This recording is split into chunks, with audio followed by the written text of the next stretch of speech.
Okay, so in this video, we're going to be looking at a comparison between an ANOVA model and a linear regression model, and then ultimately with a general linear model.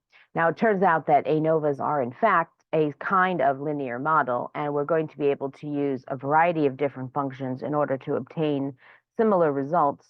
Now, the linear model itself is going to give us something that's a little bit different than the ANOVA or the general linear model, but because it's going to make slightly different assumptions. But we want to go through, we want to look at how they are related and how they are different.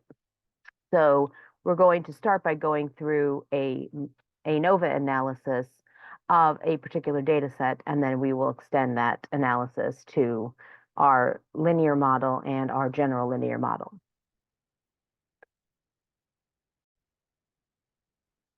So we're going to load our data set, which is a tooth growth data set. And we're going to look at the structure.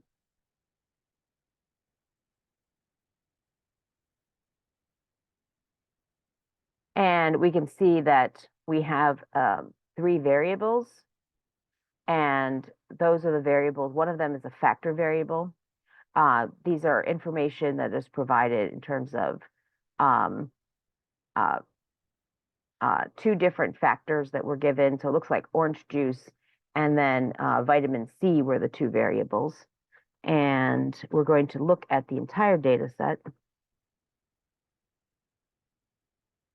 So remember, for view to work, it has to be a capital V.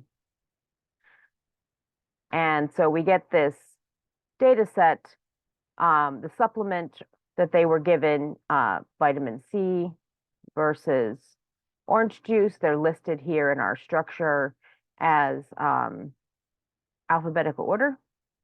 And we see here is the dosage level that they were given. We can also think of those as factors. Since they're discrete values, they're not the whole range of different values. And then the length is the variable that we're going to try to model in the ANOVA. All right, so let us then consider, we need to specify the dosage level. It also needs to be a factor. So we're going to adjust the data set a little bit by updating the dosage.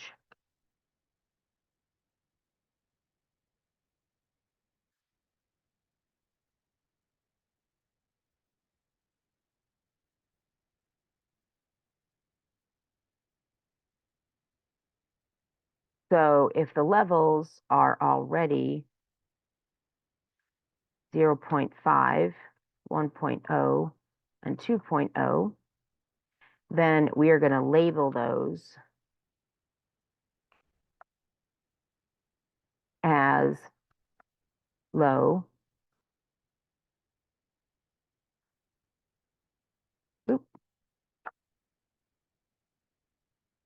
medium, and high. And let's put a carriage return here so we can see the whole thing more or less.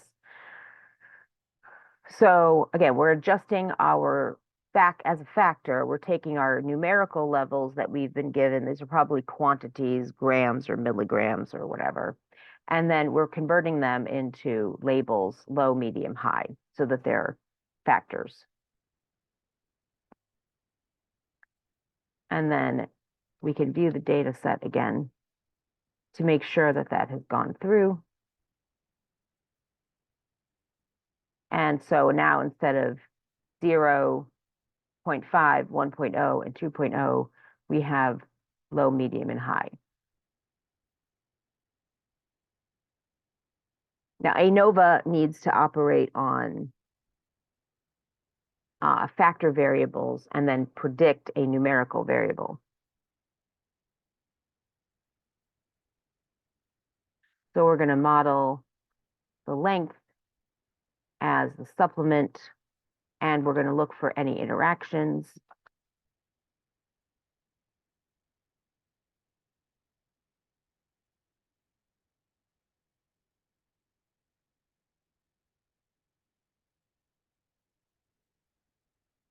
And this is just telling us essentially how many observations are in each component.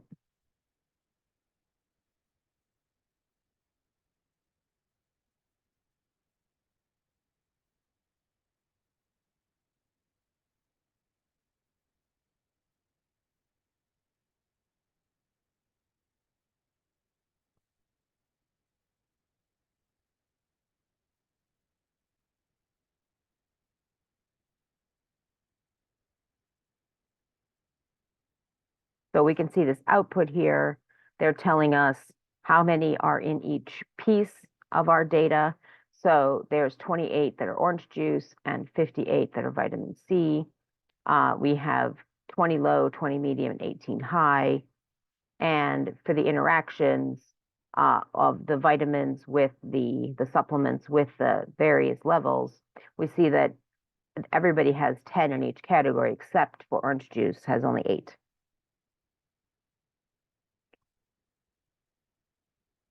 Now, before we actually run our ANOVA, we're going to look to see if we can graph it and see what the data looks like. So we're going to create a box plot.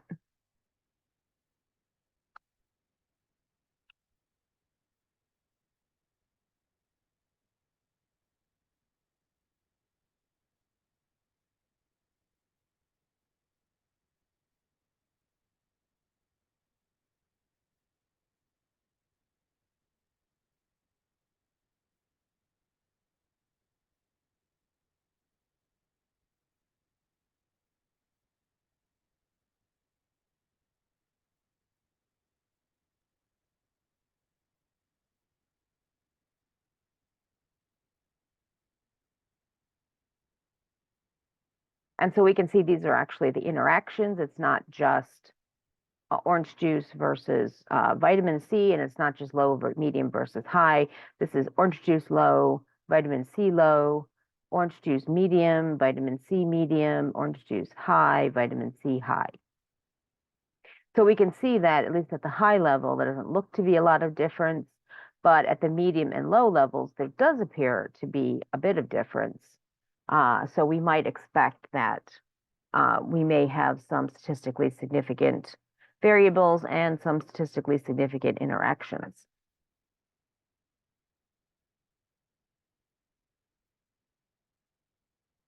And we can also just look at each of the variables separately. So I'm going to copy this. And if we take out the interaction and just have the supplement, then we just get the comparison between orange juice and vitamin C. And if we take out the supplement, we can just look at the dose, and we can see the dosage level does appear to have an impact.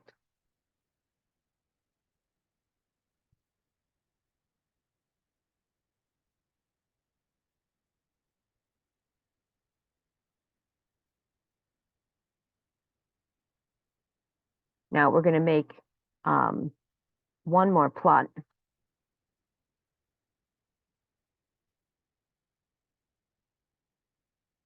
Of the interactions.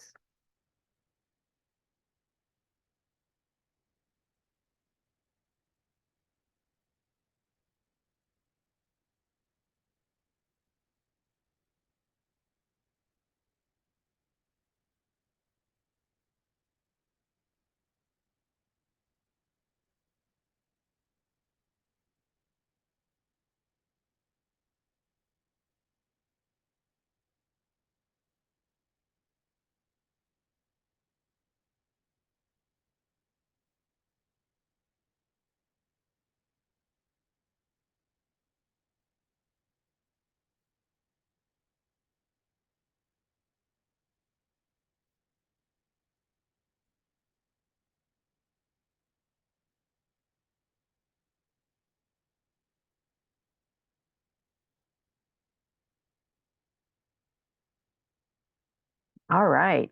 So if we go ahead and run that. So again, this is an interaction plot.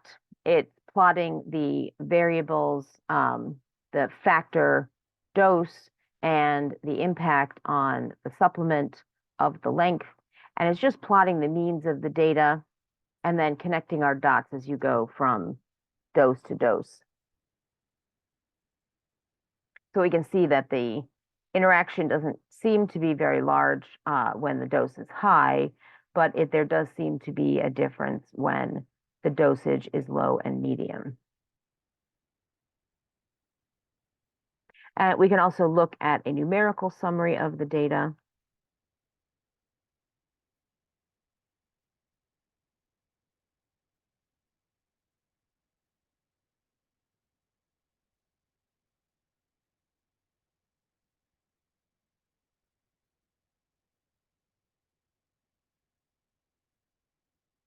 So this is looking at, again, the interactions between the two factor variables, the means of tooth length in each of the categories. And again, we can see what we saw on the graph, that in the high category, there doesn't seem to be a lot of difference, but there is a difference in the low and medium categories. And we can also look at the variance. Now, when you do an ANOVA, you are making the assumption that the variances are equal. And we can see that that may not be the case. We saw that with our plot earlier here. The variances in our categories don't actually seem to be similar. The variances for the supplements overall don't seem to be that different. And again, the ones with just the dosage don't seem to be that different. But when we look at this interactions in combination, we do see that in some cases, the IQRs, in this case, the interquartile ranges on our box plots within the interaction do seem a little bit different. And that is confirmed by this table here, where we have some that are quite small and others that are much larger, sometimes 3 times larger. So we may have an issue with our assumption about the variances being equal. But let's go ahead and find our ANOVA analysis. So AOV, we're going to model the length by the supplement interacting with the dosage. That will include our main variables as well from our tooth growth data set.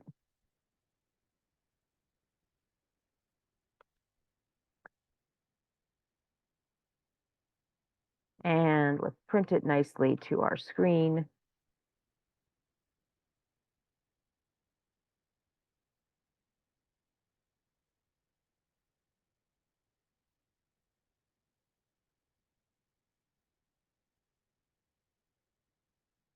Because I forgot the S, that's why. There we go. So this is just a table of all of our means. So the grand mean is 18, so then that's the mean of all of the data. Within the supplement category, we have means of our 2 different supplements, orange juice and vitamin C. We have among the dosages, low, medium, and high, we have those means.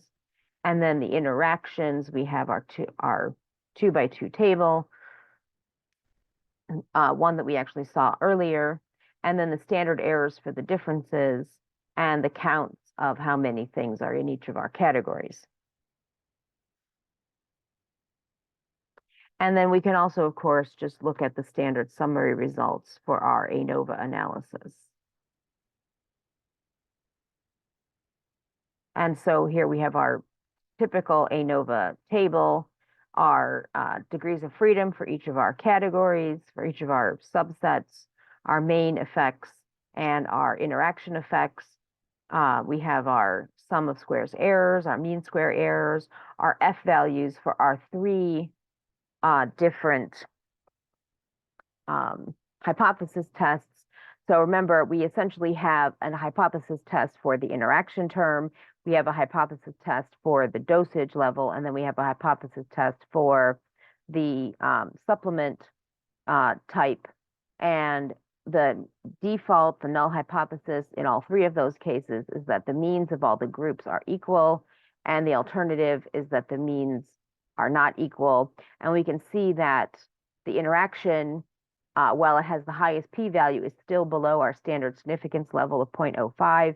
And so we would reject the null in all of these cases. There is a distinction, which is what we, from looking at our box plots, we kind of had to conclude would in fact happen based on this data. So the next thing that we want to do, we want to determine if the variances are sufficiently equal to meet the model assumptions of the ANOVA test. We saw that there were differences in those variances. We looked at the boxes on the box plots. The IQRs do seem different in some cases. Some of the variances are as much as 3 times as high as some of the variances in the other categories.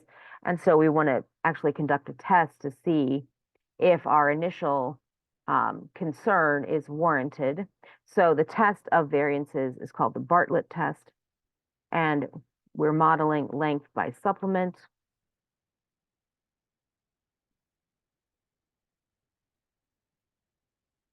Now, the null hypothesis for this test is that the variances are equal, they're sufficiently equal, and the alternative is that they are not equal. So a high p-value is good for our model. It means they're good enough, they're similar enough, and a low p-value would be bad news for our ANOVA analysis.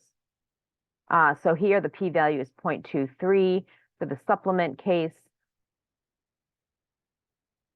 And if we convert this to dose,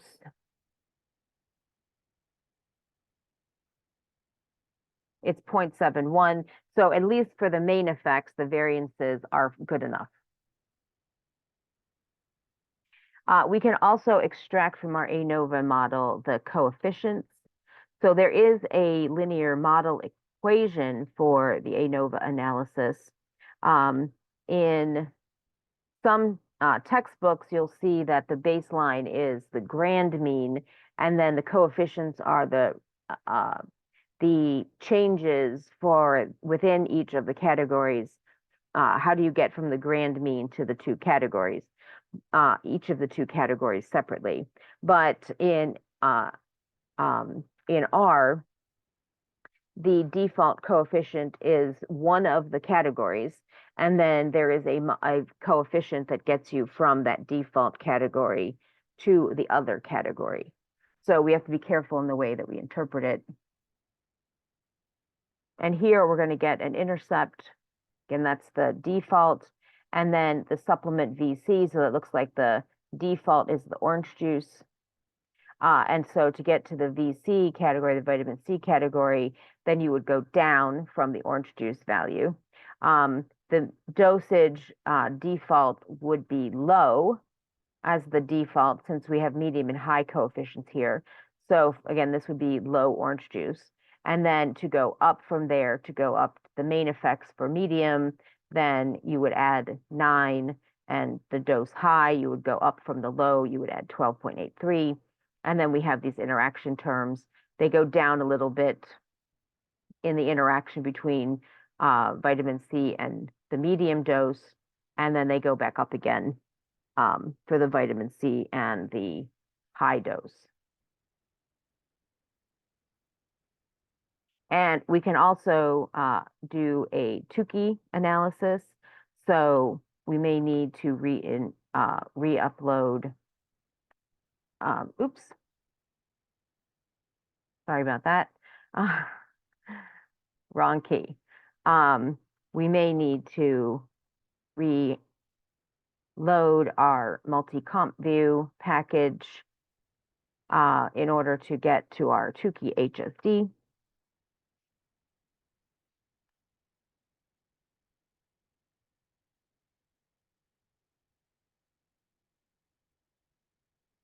And again, just the general output, what does it show? It shows essentially the confidence intervals. Remember, it calculates the differences, the mean difference for the 2 groups, and then it also calculates a confidence interval and a p-value indicating whether or not the 2 groups are different.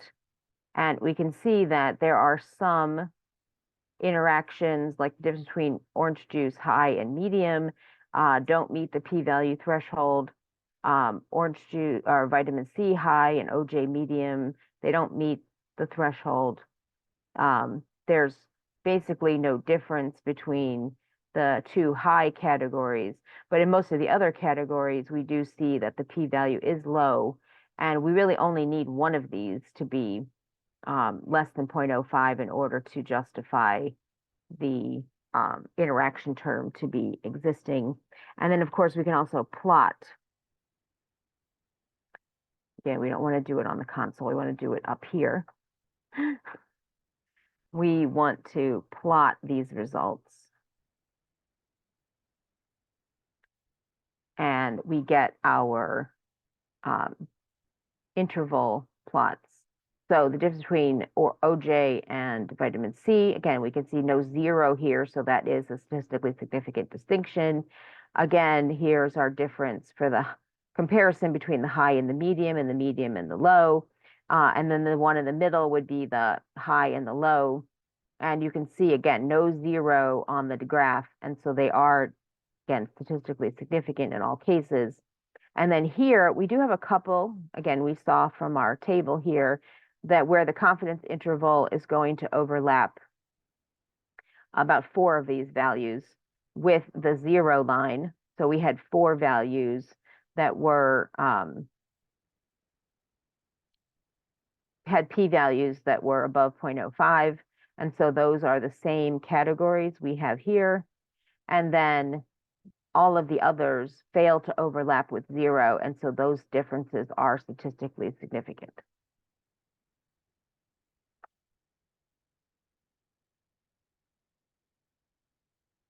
Now, if you just plot the AOV out model, then what it's going to do is it's going to give you some diagnostic plots that are similar to what we would get for our regression. And so, again, this has several plots in it. And so at the console, you're going to be prompted to hit return to see the next plot. So we have residuals because we're predicting a Y value that is numerical. And there is a difference between what our model is predicting and what the true values are. So there are residuals, just like with a linear regression model. And so we, again, this common plot here is going to plot those residuals against the fitted values, which is not our standard residual plot. We could extract the residuals from this model in the same way that we did for the linear model in a previous video, and then plot those against our input variables. But since our input variables are categories, the residual plots would look a little weird. But this is one of the reasons why the default plot is probably to compared against the fitted values. We could also plot them against the original Y values, which is another common way of doing residual analyses. If we do the next plot, that is our normal QQ plot. And we can see, again, the extreme values are plotted, the ones on the ends that may or may not be considered outliers. I think 23 and 32 are probably fine. 49 seems to be the one that is the furthest from the normal line. But otherwise, this looks better than some of the other plots that we've seen. And then we also get our scale location plot and the residuals versus factor levels. Again, it's slightly different because it's an ANOVA and not a linear model, but nonetheless, are some of our standard diagnostic plots. You can experiment, as we did with the linear model plot, of selecting just one of these plots by doing which equals as an extra attribute, and see how many of them there actually are. Again, we saw with the linear model, there's actually 6 of them, but if you just plot the model, it only gives you 4 of them. So there may be other plots that you can select from this, this model summary. Now, we wanted to compare these to a general linear model, and so we're going to go on to modeling the same ANOVA analysis with the GLM function. So GLM stands for general linear model. And so we're going to use GLM, and we're just going to model our two variables.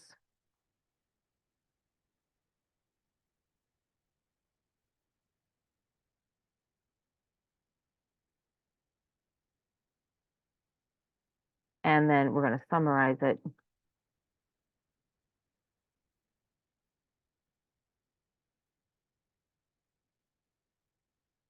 So again, this is going to give us a summary that is similar to our linear regression model. And we're going to have the individual categories, the primary effects, the main effects terms separately. We're going to have our two dosage levels treated separately. And then we're going to have our interaction categories that are different from our default treated separately. And again, we can kind of see the p-values of our coefficients here. The difference between orange juice and vitamin C, statistically significant. This is the coefficient that they're modeling. The medium dose level, again, statistically significant. This is our coefficient. These coefficients are about the same values in at least some of these cases as we had earlier. If we go back to compare our coefficients from our linear model, we can see that for the dose medium and dose high, 9.47 and 12.83, and the vitamin C was 5.25. And if we go back here, here's our 5.25, negative 5.25, 9.47, and 12.83. So again, we've seen that they actually produce similar coefficients. Now this one is suggesting that there is one of these coefficients, one of these interactions, which is not statistically significant. That's fine. And we can see the way that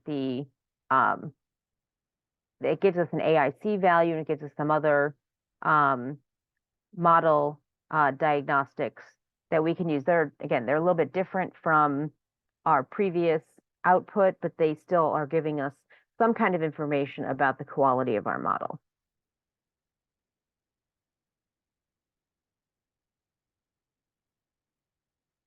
Now we're going to reload the tooth growth, because if we want to do a regression model, we're going to need the numerical data back.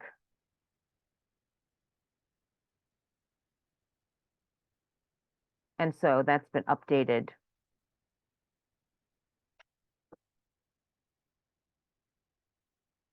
And in order to do a regression model on our tooth growth data, we're going to need to convert the supplement variable into a 0, 1 variable. So we're going to convert that into a dummy variable using an if-else function.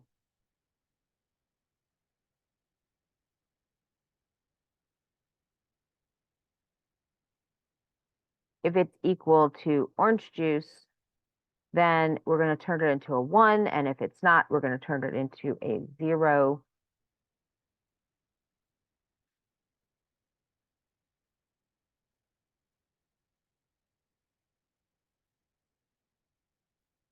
And then we're going to create a new data set based on the old one.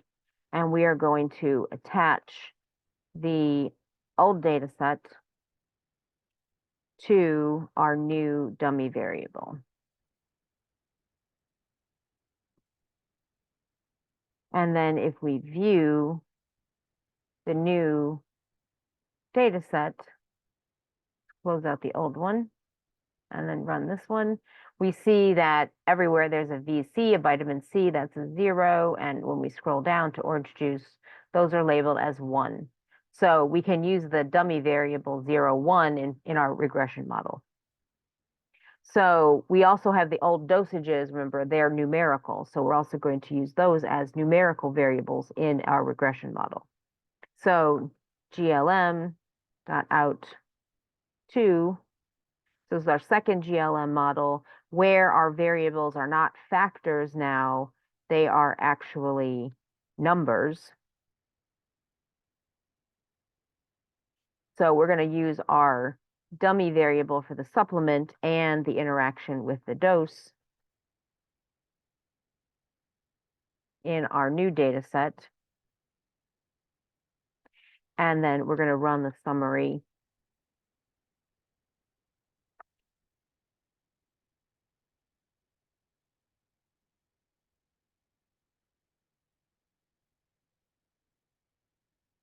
So again, here's our model, and we have the supplement, the dummy variable, we have given as 8.2 as our coefficient, the dose 11.7, and then the interaction component -3. Now what's happening here, the dosage, remember, is being treated as basically a continuous variable, and for each unit of increase, it's going up by 11, versus in our original data, we had an increase of 0.5 and then an increase of 1. And so they're saying essentially that the increase of 0.5 would increase this by half as much as it would if it's a whole dose. And that's not actually all that inconsistent with what we had before, because our coefficient was like 5 and 12, or 9 and 12. The intercept is different, because the default is actually dose 0, not dose 0.5. And then the interaction term, again, they're all sort of squashed together. What is the interaction if you multiply the values together? And so this is a combined interaction term. So again, they were making assumptions about the linearity of our assumptions, which we don't necessarily do in an ANOVA factor-based analysis. We don't have to assume that the jumps between categories are equally spaced. And then if we were to actually do a linear model, it's not a general linear model on the same thing.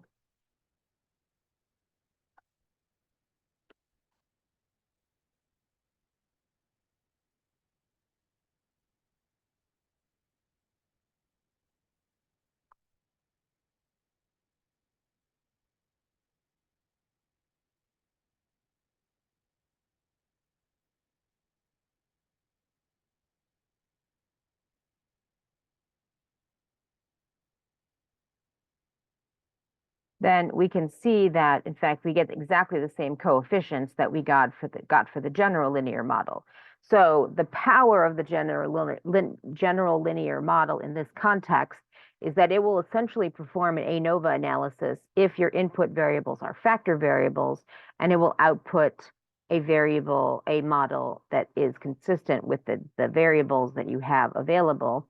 But if you convert those back to numbers and they're numerical variables, then the GLM will basically construct a regular linear regression model on those same variables.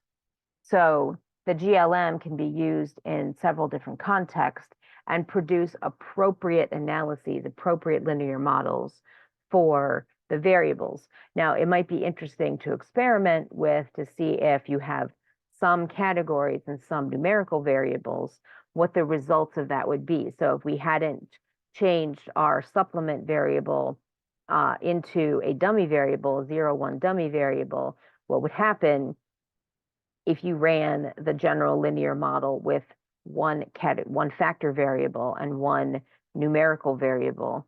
What would happen when you did that?